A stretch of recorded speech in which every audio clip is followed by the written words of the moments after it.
What's good, everybody? It's Parlay with Jay.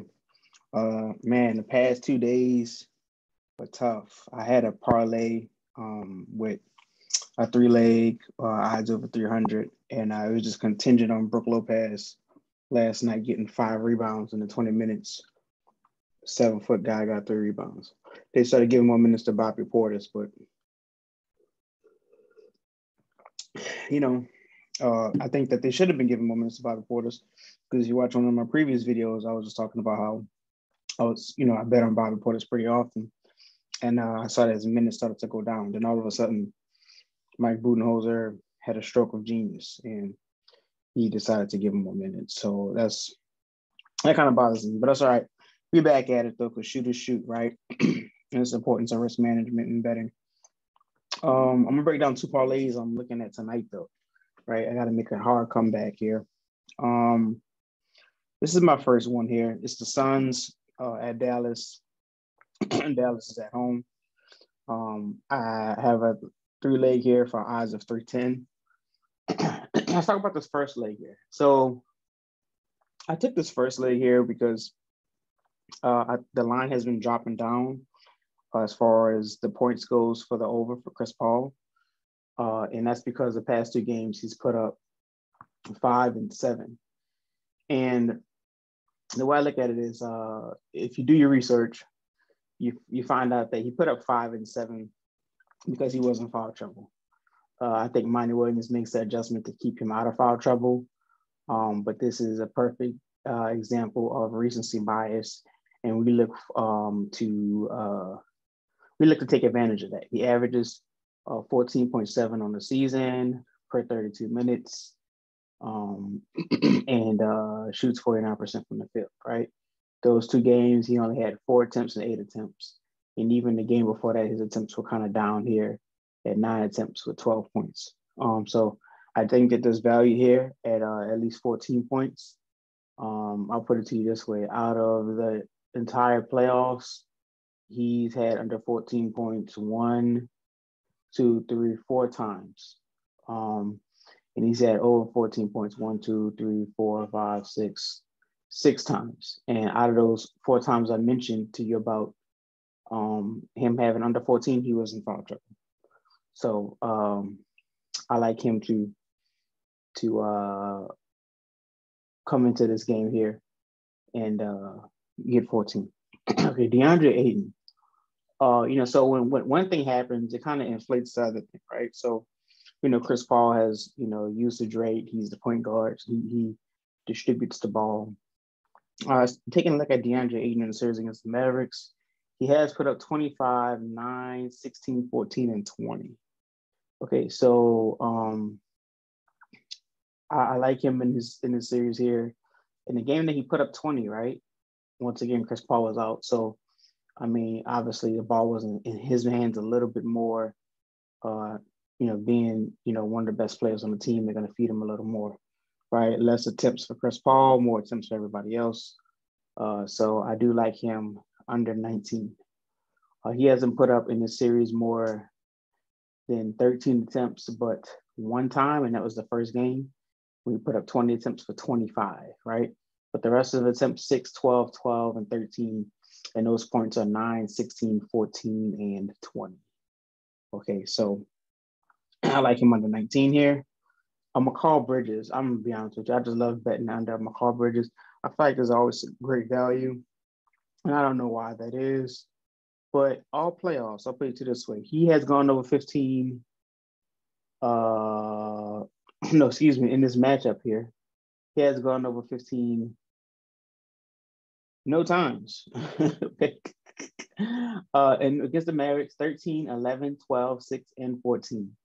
Okay, so I love that. I absolutely love it. And against the Pelicans, he did go over 14 a couple times, 18, 31, 17, and 19. But we're looking at the matchup. One of the good things about the playoffs, teams become familiar with each other. He has had consistently under 14.5. Nothing is a guarantee or a lock. We look for statistical probabilities, and we use risk management, right? At some point, you have to assume the risk. Okay. And one of the strategies I like to use is, I go in, say tonight, betting $160. Okay, and I put that across 4 parlays.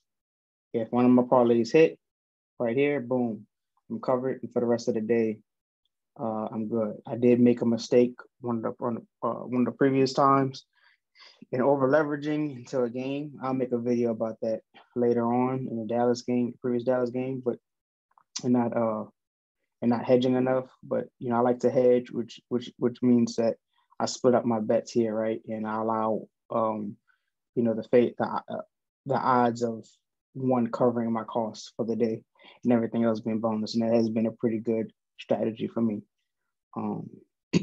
So next one here. Okay, so this is a separate one here, same game, right? Dorian Finney-Smith over 10.5. Another player I really like betting on. All playoffs, I'll read to you his first of all, in the season, he averages 11. Let's start there, okay? Per 32 minutes, all right? In the playoffs, 9, 14, 11, 13, 18, 15, 2, 14, 24, 8.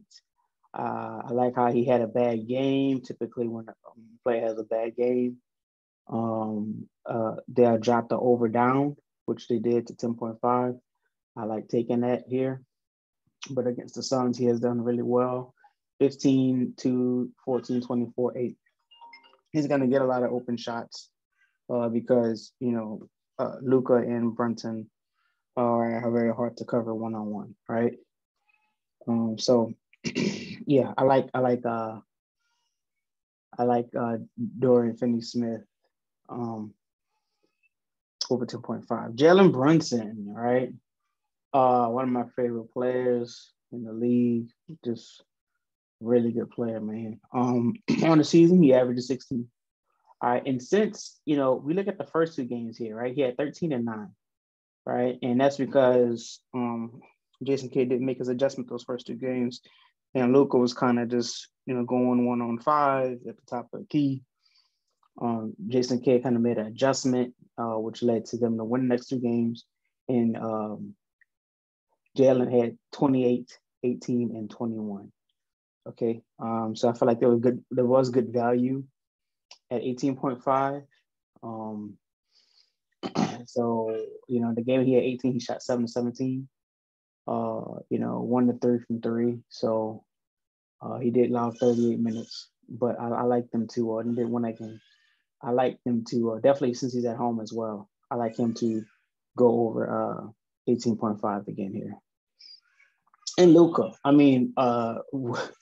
another one of my favorite lines. Really, like, this line has insane value. This happens a lot of time with star players.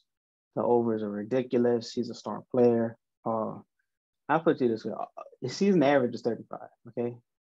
All playoffs, he's gone over 35 one time. And that's when he put up 45 in game 1 against the Suns. But other than that, 30, 33, 24, 45, 35, 26, 26, 28. It is very difficult. His season average is 28 points a game. It is very difficult for players to score over 30. This is why players who score over 30 tend to be superstars and some of the best players in the league. Luka is one of the best players in the league, but people just don't drop over 35. Okay, and the value here was just too good. So I parlayed that in with these other 2. The only leg that I have any type of remote concern about in this parlay is the Jalen Brunson one. But still, if I had to pick a concern, that's the one. But I still feel good about it, the value. And similarly here with the DeAndre Ayton.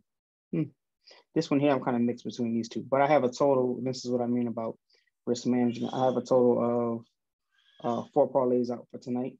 So, if any of these hit, I am, as you can see, this one pays out 164. This one pays out 164. I am actually plus $4 on a day, and everything else is bonus. That's kind of how I like to hedge, protect myself. Like I said, I'll make a video about hedging sooner rather than later. But those are the 2 parlays I want to share with y'all. If y'all want see some of the other parlays I'm placing. Be more than glad to have you in the betting community. We're a growing sports betting community. You know, and the benefits of that is we look at games differently, statistics differently. Different people see different things, right? So we like to kind of share those thoughts and those perspectives to get the best bets possible. If you have any questions, leave a comment in the comment section, and I'll be more than glad to answer. If you're betting today, best of luck, and I hope you enjoy the playoffs. Peace out.